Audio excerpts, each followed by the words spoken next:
Let's start. Madhya Pradesh चयन परीक्षा, प्राथमिक शिक्षक चयन परीक्षा के लिए हम लोग अपने सिलेबस को आगे बढ़ा रहे हैं बेटा। लास्ट वीडियोस में हमने डिस्कस किया था डिटर्मिनर्स पर। डिटर्मिनर्स की अगर अपन बात करते हैं तो इनका जो पोजीशन होता है ना, वो हमेशा होता है नाउन के पहले। और बेटा पिछले वीडियोस में मैंने सम, एनी, मच, मैनी और आ लॉट ऑफ इन डिटर्मिनर्स पर हमने डिस्कस किया है। अब ध्यान से देखिएगा। अप्रोक्सीमेट डे 7 या डे 8 में हमने इसको पढ़ा है, और फिर उसके बाद एक आपका वोकैबुलरी का वीडियो आपको मिलेगा।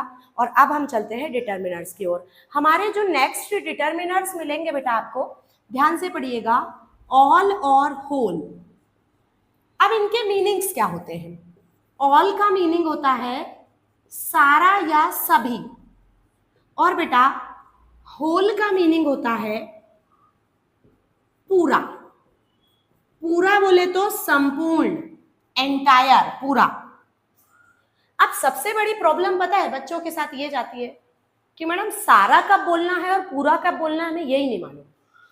जैसे अगर मैं आपसे बोलूं बेटा पानी पूरा होता है या सारा, पूरा पानी बर्बाद कर दिया या सारा पानी बर्बाद कर दिया, पूरा पैसा खर्च कर दिया या सारा पैसा खर्च कर दिया, तो बच्चा आप इसी में डाउट में रहते हो कि पूरा बोलूं कि सारा बोलूं।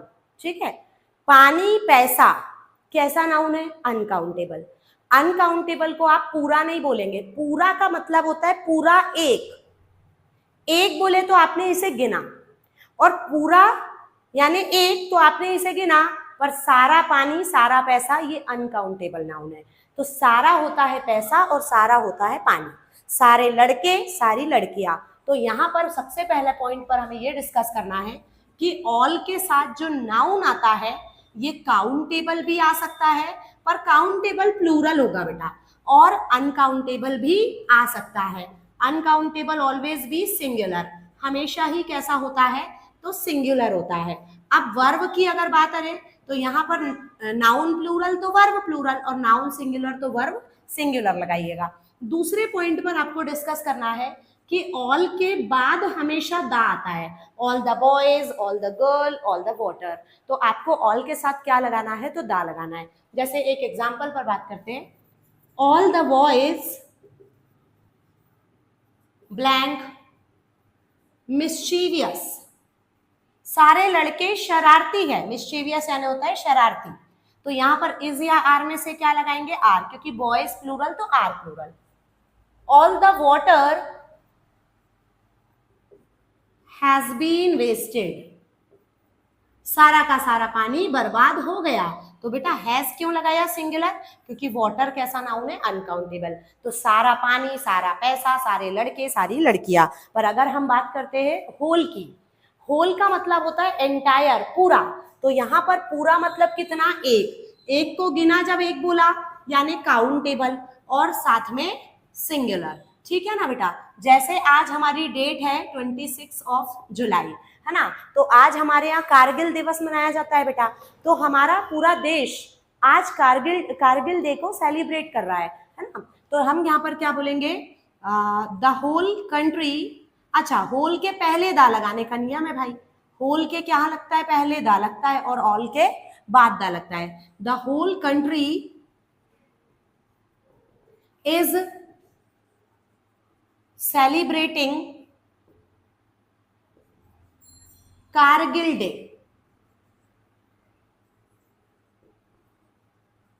ठीक, तो यहां पर हम क्या बोलेंगे? The whole. नाउन कैसा है? Countable, singular. कंट्री जिसे गिना जा सके और गिनकर एक बताया जाए। एक बताना हो तो काउंटेबल, गिना जब एक बोला, और सिंगुलर बोलना है तो हम यहाँ पर कहेंगे काउंटेबल सिंगुलर। चलिए बेटा, ऑल और होल को एक बार और समझते हैं। यहाँ पर हम बात कर रहे हैं ऑल यानी सारा या सभी, और होल यानी पूरा। ऑल के साथ दोनों प्रकार के नाउन आ सकते हैं, काउंटेबल प्लूरल और अनकाउंटेबल सिंगुलर। लेकिन जो होल होता है उसके साथ सिर्फ कैसा नाउन आता है? उसके साथ नाउन आता है सिंगुलर। यहाँ से क्वेश्चन आपको बनेंगे बेटा, ध्यान से इसको समझिएगा। चलिए आप इसका स्क्रीनशॉट लीजिए, फिर हम आगे बढ़ते हैं। नेक्स्ट हमारा डिटर्मिनर रहने वाले हैं बेटा ईदर एंड नीदर। इनके सबसे पहले मीनिंग पता होने चाहिए। जब बात दो व्यक्ति, दो वस्तु, दो स्थान की हो तो हम कहेंगे दो में से कोई एक। अफर्मेशन है इसमें। और जब बात आती है दो में से कोई नहीं, तो हम कहेंगे नीदर। हमें जब बोलना हो दो में से कोई एक तो ईदर, दो में से कोई नहीं तो नीदर। कैंडिडेट होने चाहिए दो बेटा। जैसे अगर हम बोले either boy can do it, तो सबसे पहला टास्क ये आता है कि मैडम ईदर के बाद बॉय बोलना था या बॉयज बोलना था। तो बेटा दिखाए कितने लड़के, दो, काम कितनों ने किया, एक ने, तो एक के लिए क्या बोलोगे, बॉय, सिंगुलर। तो यहां पर हम ऐसा बोलेंगे, इसके बाद आने वाला नाउन कैसा होना चाहिए, सिंगुलर, और साथ आने वाली वर्ब भी कैसी होनी चाहिए, सिंगुलर। बहुत ध्यान से समझिएगा बेटा, ईदर और नीदर ये दो पार्ट्स ऑफ स्पीच को बिलोंग करने वाले शब्द है। एक तो जो अभी डिटर्मिनर बना है बाद में जाके एडजेक्टिव बन जाएगा, और एक होता है प्रोनाउन। ईदर नीदर भी प्रोनाउन भी बनते हैं, तो वहां पर ये ऑफ के साथ आते हैं, either of, neither of, each of. तो आप इसका वीडियो देखना, मेरे सब्जेक्ट वर्ब एग्रीमेंट में आपको मिलेगा, मैंने इसका रूल भी बताया है। और आप प्रोनाउन में भी जाना, वहां भी मैंने इसका वीडियो बनाया है, मेरे सर्च करिएगा, प्रोनाउन और सब्जेक्ट वर्ब एग्रीमेंट दोनों जगह आपको इसके रूल मिलेंगे। पर अगर यहाँ पर बात करें तो हम ईदर ऑफ की बात नहीं कर रहे हैं, हम ईदर की बात कर रहे हैं। ईदर अकेला आया तो नाउन कैसा आएगा, सिंगुलर, और आगे आने वाली वर्ब भी सिंगुलर। अब जैसे मान लो नीदर से बनाना है, तो हम ऐसा कहेंगे, नीदर पेन राइट्स वेल। अब यहां चेक करिए, neither pen writes well, pen कैसा नाउन है, सिंगुलर, और ये वर्ब भी सिंगुलर, राइट, रोट, रिटर्न। जिस वर्ब के लास्ट में एस लग जाए वो वर्ब हो जाती है सिंगुलर। तो इनके बाद आने वाला नाउन भी सिंगुलर चाहिए और वर्ब भी कैसा चाहिए, सिंगुलर। बहुत ध्यान से आप इसको देखते रहिए, और कॉपी पेन लेकर बैठो बेटा, आप इसको नोट करते हुए पढ़िए, ताकि थोड़ा चीजों के बारे में भी अच्छे से समझ में आए, और फिर पूरी चीजों को एक बार अपनी कॉपी में पढ़ लेना, तो फाइनली आपको बहुत अच्छे से बनने लगेंगे, है ना। चलिए इसका स्क्रीनशॉट लीजिए, फिर हम आगे बढ़ते हैं। चलिए बेटा, नेक्स्ट हमारे डिटर्मिनर्स रहने वाले हैं ईच और एवरी। ईच और एवरी दोनों के मीनिंग होते हैं प्रत्येक। अब आप बात यहाँ पर ये समझ में नहीं आती कि मैडम जब प्रत्येक का ही मीनिंग देना था तो दो अलग अलग शब्द क्यों बने, कोई भी एक बन सकता था। तो बेटा बात को समझिएगा, जहां पर जितने भी लोग हैं उनकी संख्या हमें पता है, मतलब निश्चित है, तो ऐसी जगह में हम बोलते हैं ईच। तो ये ईच क्या मीनिंग देता है, निश्चित संख्या में से प्रत्येक। 100 लोग, 200 लोग, 400 लोग, पर हमें पता होना चाहिए कि कितने लोग। तो निश्चित संख्या में से प्रत्येक बोलना है तो ईच लगाइए। लेकिन बात आती है कि संख्या हमें पता ही नहीं है कितनी है, तब वो होती है अनिश्चित। तो अनिश्चित संख्या में से जब आपको प्रत्येक बोलना हो तो एवरी लगाइए। तो जहां पर निश्चित संख्या की बात हो तो ईच लगाइए, अनिश्चित संख्या की बात हो तो बेटा एवरी लगाइए। और ईच और एवरी का भी रूल है, इनके बाद आने वाला नाउन भी सिंगुलर होता है और वर्ब भी सिंगुलर होता है। तो इनके बाद भी हम नाउन भी सिंगुलर देखेंगे और वर्ब भी सिंगुलर देखेंगे, और प्लस सिंगुलर कैसा, काउंटेबल। काउंटेबल जैसे हमने बोला, ईच बॉय या sorry each student is studying well hair. अब मैंने यहां बोला प्रत्येक विद्यार्थी यहां अच्छे से पढ़ाई कर रहा है, तो बेटा कितने विद्यार्थी है ये तो निश्चित है, इतनों में से प्रत्येक की बात हो रही है, तो यहां पर हमने बोला ईच स्टूडेंट। पर वहीं पर अगर हम बोलते every book of this library is valuable, तो हम यहां पर क्या बोलेंगे, every book, noun singular, verb singular, ठीक है। तो दोनों के साथ नाउन भी कैसा होना चाहिए, सिंगुलर, और वर्ब भी कैसा होना चाहिए, सिंगुलर। चलिए ध्यान से इसका स्क्रीनशॉट लीजिए, फिर हम आगे बढ़ते हैं। हाँ बेटा, नेक्स्ट हमारे डिटर्मिनर्स रहने वाले हैं लिटिल, आ लिटिल और द लिटिल। यहां पर ना जो लिटिल होता है, लिटिल का मीनिंग होता है बेटा ना के बराबर। ना के बराबर बोले तो एकदम बोलते हैं ना नहीं के बराबर, नेगेटिव मीनिंग देता है। लेकिन वहीं पर जैसे आ लिटिल मिल जाए ना, तो ये आ लिटिल जो है ये थोड़ा का मीनिंग देता है, और वहीं पर अगर द लिटिल मिल जाए तो द लिटिल जो है ये मीनिंग देता है थोड़ा बहुत, जो कुछ भी। जैसे अपन बोलते हैं ना जितना भी अगर हम कहते हैं तो वो ये होता है द लिटिल। अब यहां पर लिटिल जैसे अगर हमने बोला, हमने कहा there is little water in the glass. Glass में कैसा पानी है, ना के बराबर। अब बोले मैडम आपने तो लिटिल के बाद देखो वाटर को यूज किया, वाटर कैसा नाउन है, uncountable.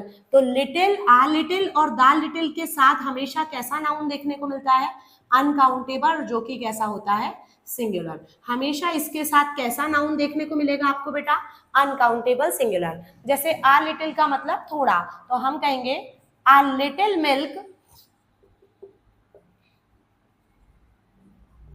is in the glass for cat।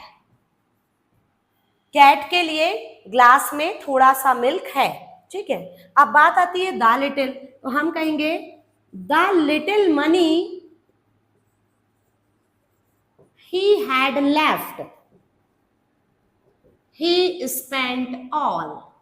थोड़ा बहुत जितना भी पैसा उसके पास था उसने सारा का सारा खर्च कर दिया। तो थोड़ा बहुत जितना भी पैसा, जितना मिल्क, थोड़ा मिल्क या फिर ना के बराबर वाटर, तीनों नाउन कैसे है बेटा, अनकाउंटेबल। तो लिटिल, आ लिटिल और द लिटिल के साथ आपको क्या लगाना है, अनकाउंटेबल नाउन, बिल्कुल ध्यान रखिएगा, है ना। इसके बाद हम चलते हैं अगले डिटर्मिनर पर, स्क्रीनशॉट लीजिए इसका, फिर हम आगे। हाँ बेटा चलिए आगे बढ़ते हैं। फ्यू, आ फ्यू और दा फ्यू, जैसा लिटिल होता है सेम फ्यू होता है। जैसे लिटिल वहां क्या मीनिंग देता था, ना के बराबर, यहाँ फ्यू मीनिंग देता है ना के बराबर का। आ लिटिल मीनिंग देता था थोड़ा का, यहाँ आ फ्यू मीनिंग देता है थोड़ा का। वहां दा लिटिल मीनिंग देता था थोड़ा बहुत जो कुछ भी या जितना भी, तो यहाँ दा फ्यू मीनिंग देता है थोड़ा बहुत जितना भी। अब बोले मैडम जब सेम ही मीनिंग बताना था तो दो अलग अलग डिटर्मिनर्स क्यों बनाए, क्योंकि नाउन दो वैरायटी के हैं बेटा। लिटिल, आ लिटिल और दा लिटिल के साथ जो नाउन आता है वो अनकाउंटेबल आता है, लेकिन फ्यू, आ फ्यू और दा फ्यू के साथ जो नाउन आता है वो कैसा आता है, काउंटेबल, और वो भी कैसा, प्लूरल। प्लूरल जिसे हम गिन सकते हैं। जैसे हमने बोला फ्यू स्टूडेंट्स, प्लूरल नंबर में, लाइक दिस पेन। कुछ ही विद्यार्थी, ना के बराबर विद्यार्थी इस पेन को पसंद करते हैं। अब वहीं पर हमने बोला आ फ्यू स्टूडेंट्स, प्लूरल ही चलेगा बेटा, ये आर स्टडिंग वेल। कुछ विद्यार्थी अच्छे से पढ़ाई कर रहे हैं। और अगर द फ्यू से बनाना है तो हम ऐसा बोलेंगे the few people, people plural number का नाउन है, left in the meeting they also went away. थोड़े बहुत जो कुछ भी लोग, जितने भी लोग मीटिंग में शेष थे, बचे हुए थे, लेफ्ट इन द मीटिंग, वे भी चले गए। तो यहां पर बात आती है हमारे डिटर्मिनर्स की। यहाँ पर आपका डिटर्मिनर कंप्लीट होता है। अगले वीडियो में अब हम कुछ नई चीज़ों के साथ मिलेंगे। हम भी अपनी तैयारियों में लगे हुए हैं बेटा 31 अगस्त को टारगेट करने के लिए कि भाई कैसे भी हो और आपकी मदद हो जाए, आपका एग्जाम क्लियर हो जाए। तो आप भी बढ़िया से सारे वीडियोस देखते रहिए, क्योंकि वीडियो देखेंगे तो चीज़ें थोड़ा दिमाग में चलेगी कि भाई क्या क्या है, कैसी चीज़ें हैं, क्या क्या आ सकता है। तो अब हम बात कर रहे हैं यहाँ पर डिटर्मिनर हमने अपना कंप्लीट किया। मैं कुछ वोकैबुलरी के भी वीडियोस अपलोड कर रही हूँ, उसको भी आप ध्यान से देखिए, क्योंकि वो भी पेपर में आए हुए वोकैब्स हैं जो कि आपको आगामी एग्जाम्स में देखने को मिल सकते हैं। चलिए बेटा ऑल द बेस्ट सभी को, ठीक है। और एक और बात, अगर वीडियो पसंद आया हो तो इसको लाइक, सब्सक्राइब और शेयर कीजिएगा।